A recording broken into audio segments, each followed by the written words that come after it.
The Capital Connection is a production of WAMC Northeast Public Radio. David Gustina is the producer of The Capital Connection. Support comes from United University Professions, representing 37,000 academic and professional employees at SUNY campuses and teaching hospitals across New York State. Frederick E. Cole, President, uupinfo.org. And New York State United Teachers, representing professionals in education and healthcare, online at nysut.org.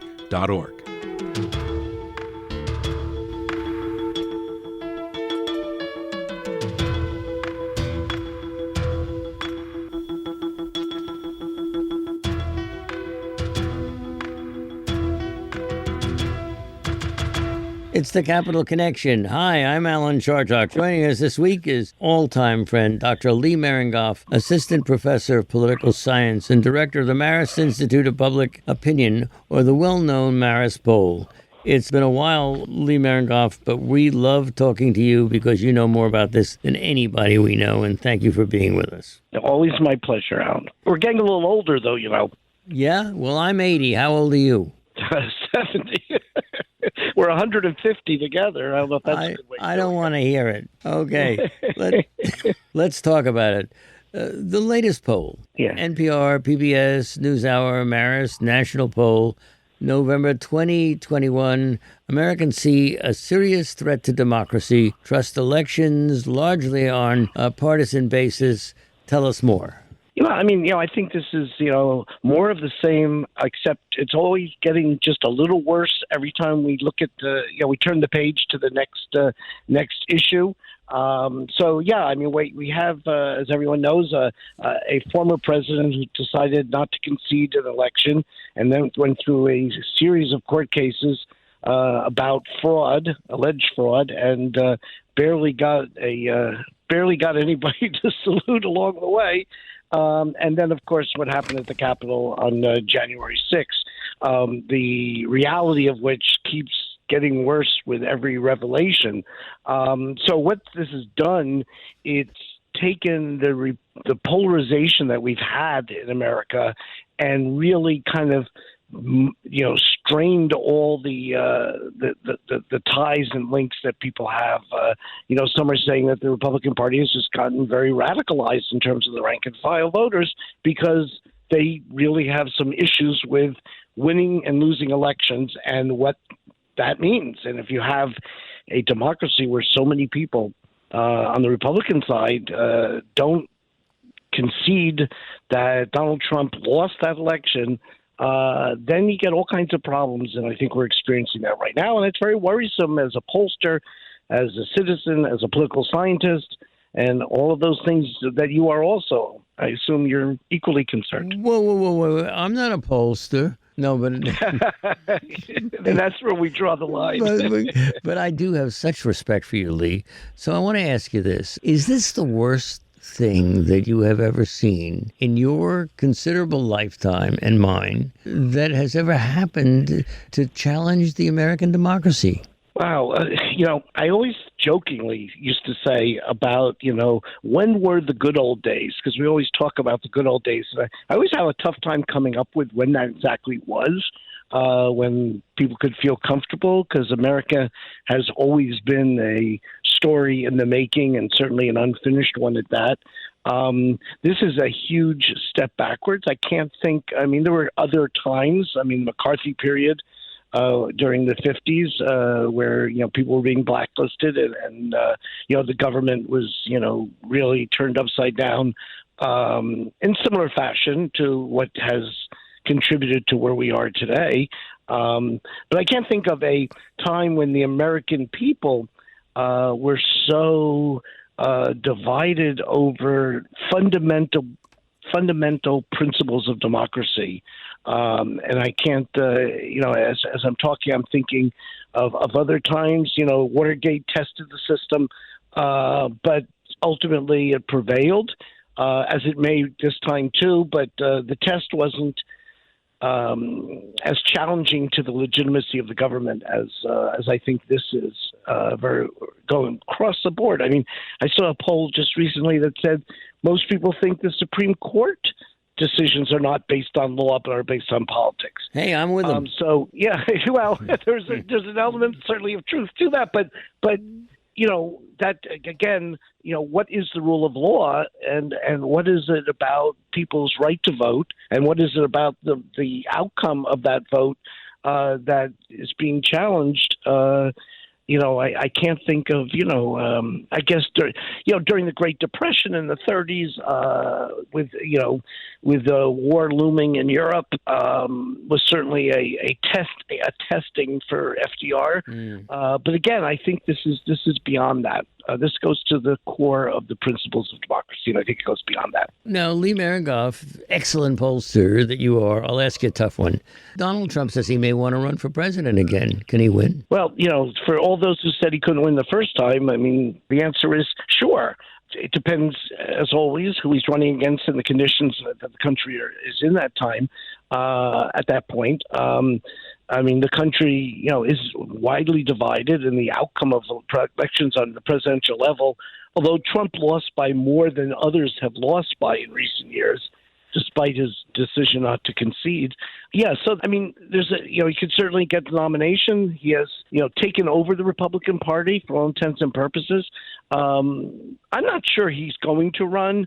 I think he's in the business right now of fundraising. I think he likes sort of being his self-proclaimed kingmaker, where he's, challenging Republicans who, office holders within the Republican Party who don't support all his statements and positions, to get people to run against them and to primary them and to, have them pay a cost in the primaries. There's governors who are, struggling right now for running for their political lives because they haven't, stepped up to the Trump plate. So there's support there for him, and then there's the flip side of the coin. Where are the Democrats? And obviously the Democrats, at least for president, will be the incumbent party at that point. And what does Joe Biden do? Who is in the waiting for the Democratic Party should Biden decide not to run? Although he has said apparently that he intends to run. But that's if there's anything you and I have seen in the last 5 years, it's how fast the political system now moves and how today's topics are, done by end of day, and we have a whole new round tomorrow. And so, where we're going to be in our politics in, 2 years or so is anybody's guess. Is a long answer to the question. He may run. He could win. He mobilizes Democrats as well as Republicans, and it's would not necessarily be a pretty event. I mean, and for the media, I'm not sure how you cover, because the media itself is, under attack by him. So it puts the media in a very odd position, covering a presidential campaign where they themselves are the target of one of the candidates' attacks. Along those lines, Lee, I'm so glad we're talking, because I'm going to give you a tough one here. There is a move on by newspapers to get federal money to support them, right? So in other words, they're editorializing that you should give us money so that we can survive. I'm very troubled by this one. I wonder how you feel. I'm with you on that, Alan. I'm still back to civics. Independence is a big deal. And if your budget is dependent upon the political machinations of those in power, that can affect where you go with things in your decision making, and et cetera, your editorial policy, whatever. America's in much better shape when we have a respected press that's an independent press, and a healthy press financially. And I think right now we're suffering in all three areas. But I don't think the answer is the acceptance of federal dollars to help as some kind of bailout during these difficult times for lots of industries. I mean, this pandemic has taken what was already in process and multiplied it by many-fold. Things have moved tremendously in ways that I don't even think we've begun to absorb yet. So when you poll, could you get any sense of where people go to get their political information? I mean, public television, public radio, but newspapers are failing, dropping all over the place. What's your sense when you poll? Are people smart enough politically to be able to answer your questions? Yes, that's not the problem. I think the problem is that people, in their selection of what they learn and what they hear, and this is not a novel idea with me, but basically people are, they're finding ways to reinforce their viewpoints, not necessarily to find information. And I think we saw that during COVID and again, in a huge multiplier where, there was just this notion to politicize the wearing of masks and then to take a vaccine or not. And that became, something which created just an enormous amount of misinformation and ultimately an extension and the length of the COVID and also its seriousness when we're talking about 750,000 Americans having died from this. That's just a number that's beyond what anybody could have. I remember way back not so long ago, we were talking 60,000 and people were doubting that. This is 12 times what our casualties were in Vietnam. It's an enormous terror that has been unleashed, and the notion that you could have, to question the public health community as part of, again, this notion that, we don't trust, we have no confidence in anything that has an expertise associated with it. It's a question of, who you're going to trust. It's the old Marx Brothers line. You're going to trust, your own eyes or what they say. And, we tend to, be influenced by what other people are saying in a reinforcing way. So politics isn't about persuading people as much anymore. It's about mobilizing your base. And I think that's why Donald Trump has both been a recipient and a contributor to that. And it's changed during that period. Joe Biden, President Biden, has an approval rating. He's dropped even further since your last poll found 44% of the Americans approve of the job he's doing. His president, 49% disapprove, and that's gone down even further. Can he turn these numbers around? Well, he needs, he's in a very unpleasant position. He has the slimmest of majorities. In the Senate, obviously, 50-50. In the House, I think it's a net of 5 seats. So, anything he does, he's really threading the needle, walking the tightrope, whatever you want to call it. And I think initially there was somewhat of a honeymoon period, and that's to be expected. It wasn't enormous because of the way things are so divided. And then he sort of took a slow, steady drop, and now he's sort of found himself in the low to, at best, mid-40s. Better than Donald Trump was, but that doesn't mean he's in good shape for re-election or for the midterm elections coming up next fall. I think he needs some wins because he needs to start convincing people that he is fulfilling his campaign promises and that he is being successful in some way. And that's tough. He's with a filibuster and all those things, it makes it very hard. But here, Lee, is my question. Yeah. He has just had some political successes. He's had one bill pass, and looks like some other things are going through. And I'm wondering whether there's a time lag between when you poll and what we're seeing. There can be very much. There's 2 theories going around right now. One is that he's being evaluated independently of any accomplishments that's occurring. So that basically, yes, he's got the infrastructure. The Build Back Better seems to be crawling its way through the Congress. So that interpretation is that there's a separation that he can be getting things enacted that are very popular, but not necessarily because it's taken so long in our high premium society that we live in. It seems like it's taken forever, which it hasn't really.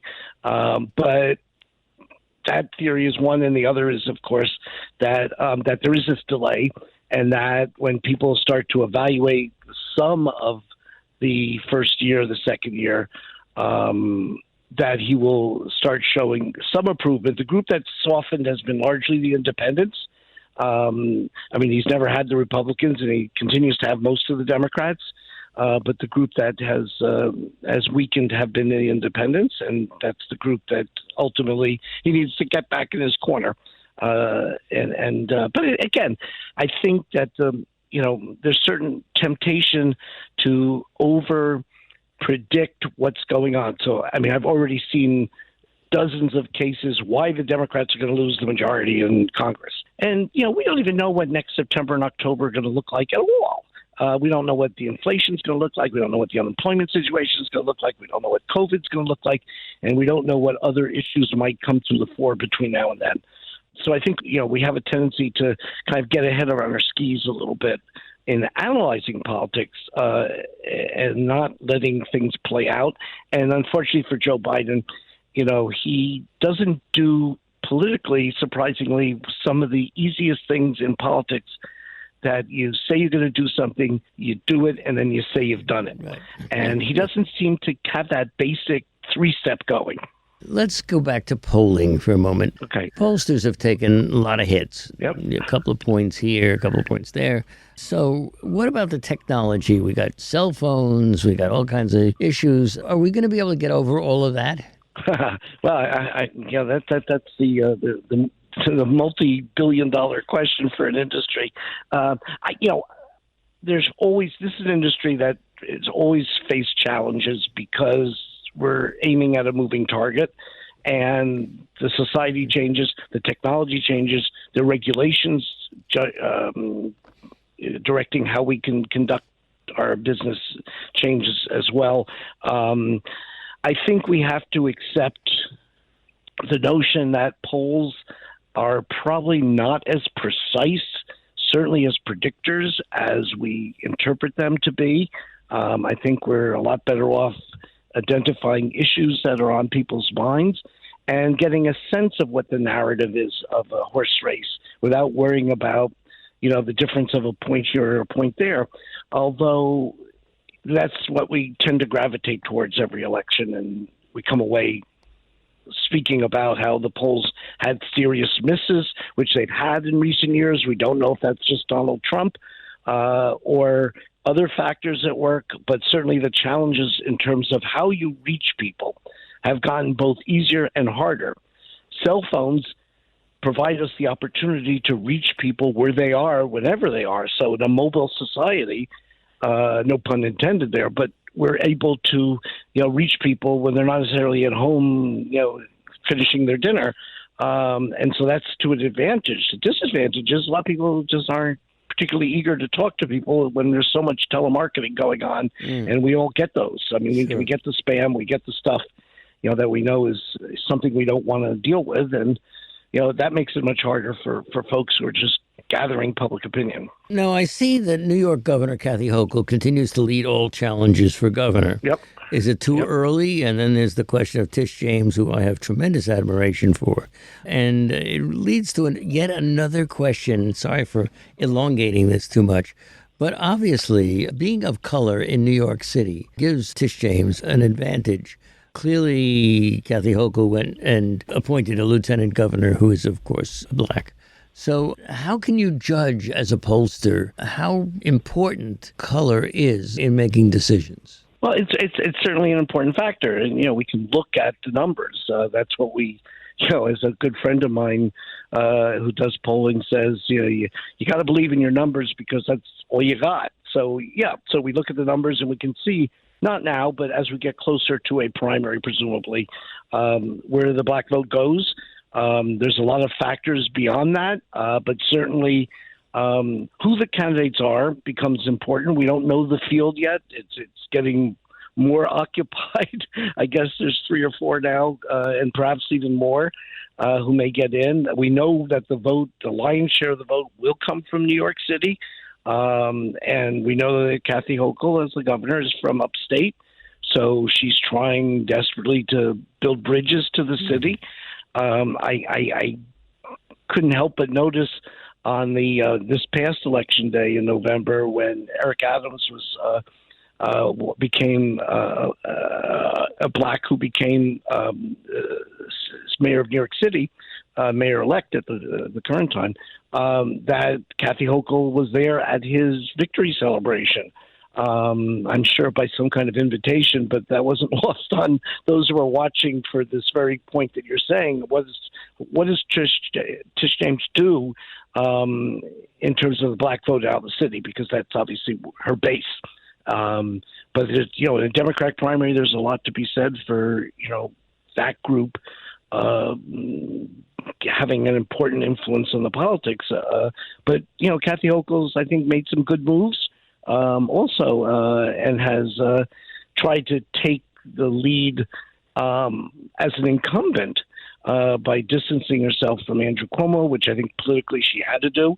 I think it's going to be a rough Democratic primary. I mean, we could get Bill de Blasio in this. It looks like he's going to run, and there may be others. So let's say 7 people are in that primary. Let's just say Andrew Cuomo. I think I know Andrew Cuomo fairly well. Interviewed him many, many, many times. My question to you is, in your pollster mind, is it conceivable if Andrew puts himself back into the pool and runs for governor in a primary, and I think they're scared of it, the establishment is scared of it, could he win? Well, that's the same question you asked about Donald Trump, and the answer is yes. He has a much better case, and you may disagree with this, but against a James candidacy than he does against a Hochul candidacy, because against James, he can say, yeah, you see, when I was being accused of these things, I said it was all politics, and now here she is running for governor. Proves my point.